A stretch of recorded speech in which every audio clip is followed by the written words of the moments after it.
Wesh wesh les amis.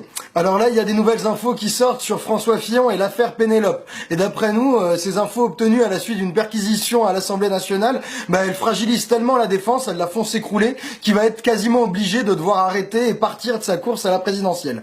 Donc récapitulons en rapide. Alors on reproche à François Fillon d'avoir fait un emploi fictif à sa femme comme assistante parlementaire. Ça aurait impliqué 500 000 euros et l'emploi fictif aurait couvert pendant 8 ans. Et alors c'est quasiment sûr, c'était déjà quasiment sûr que c'était un emploi fictif parce que la collègue assistante parlementaire de Pénélope Fillon l'avait jamais vu bosser et parce que elle-même se présentait toujours comme femme au foyer n'ayant aucun rapport avec la vie politique de son mari. Donc c'était déjà très fragile. Mais ce qui s'est produit, c'est qu'il y a eu une perquisition du parquet financier à l'Assemblée nationale et ce qu'elle a découvert, c'est que non seulement elle n'apparaissait pas sur les trombinoscopes des assistants parlementaires de l'Assemblée nationale, mais en plus elle n'avait même pas de badge. Donc l'avocat a dit, il y a pas mal d'assistants parlementaires de province qui n'ont pas de badge, mais le Parisien montre que tous les assistants parlementaires ont des badges, d'après leurs informations, donc ça montre quasiment à coup sûr que Pénélope Fillon n'a jamais mis un pied à l'Assemblée nationale. Donc ça ne laisse qu'une seule possibilité, c'est qu'elle soit assistante parlementaire en région, c'est-à-dire dans la Sarthe. Et c'est exactement ce que joue l'avocat. Et si elle est assistante parlementaire dans la Sarthe, ça veut dire qu'elle contribue à accueillir des gens de la circonscription qui viennent à la permanence du député pour se plaindre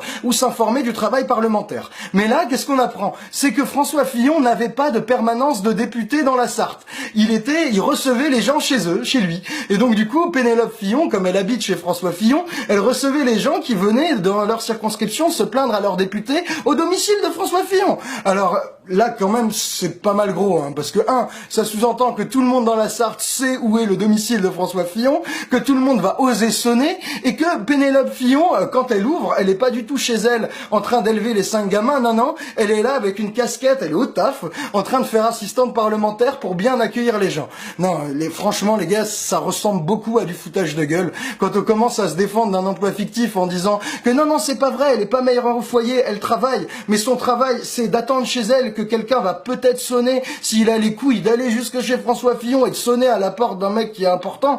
Non, quand même, s'ils en sont là, c'est que c'est quasiment sûr qu'elle a jamais taffé et qu'il pédale dans la semoule. Alors, c'est encore plus grave parce qu'on vient d'apprendre, ça c'est des infos RTL, que en fait la combine elle s'arrête pas en 2013. François Fillon il a continué à employer sa femme comme assistante parlementaire avec un soupçon quasi certain d'emploi fictif jusqu'au moment où la loi qu'on a votée, la loi sur la transparence de la vie politique votée à la suite de l'affaire Cahuzac qui oblige tous les parlementaires à faire des notes sur leur famille, leurs conjoints, les assistants parlementaires et à tout documenter. D'ailleurs cette loi Fillon il avait voté contre. Il l'a employée jusqu'au dernier moment.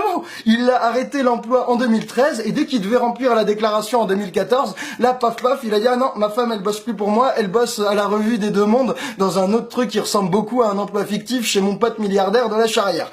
Donc on voit que la défense vole en éclats. Quasiment tout est fait pour nous montrer que Pénélope Fillon n'a jamais travaillé comme assistante parlementaire. Ça a l'air gros comme une maison. Alors du coup là, le François Fillon qui a le beau jeu de se présenter contre Sarkozy comme un homme intègre, un homme droit, un homme responsable qui va restaurer la confiance en la vie politique, nous on a envie de lui dire qu'avec les affaires Sarko, Cahuzac et tout ce qu'on s'est pris dans la gueule, le peuple il est moins con. Le peuple il est tellement moins con que là, vu comme tu te défends comme une merde, il va falloir que tu t'en ailles. Donc partageons cette vidéo, signons toutes les pétitions possibles. Il faut qu'ils voient que ça a assez duré, qu'on mérite mieux qu'un candidat à la présidentielle qui crache sur de l'argent public et qui nous ment effrontément. Il faut qu'il s'en aille et que la justice fasse son travail, mais sans lui. Donc voilà ce qu'on avait à dire et on compte sur vous pour la pêche. Ciao les copains. Bon, on vient de finir de tourner et ce qu'on apprend, c'est que le canard de demain, mercredi, il en remet une couche. Apparemment, Pénélope Fillon, elle aurait touché 300 000 balles de plus et les deux gamins, près de 90 000 euros en étant aussi employés comme assistants parlementaires. Donc l'assiette, elle vient plus grosse à chaque fois. La défense, elle tient de moins en moins. Donc bon, il faut qu'il se cache, le Fillon, là, monsieur. C'est l'heure de partir. On attend que vous vous cassiez. Bye bye Fillon et on compte sur vous. Ciao.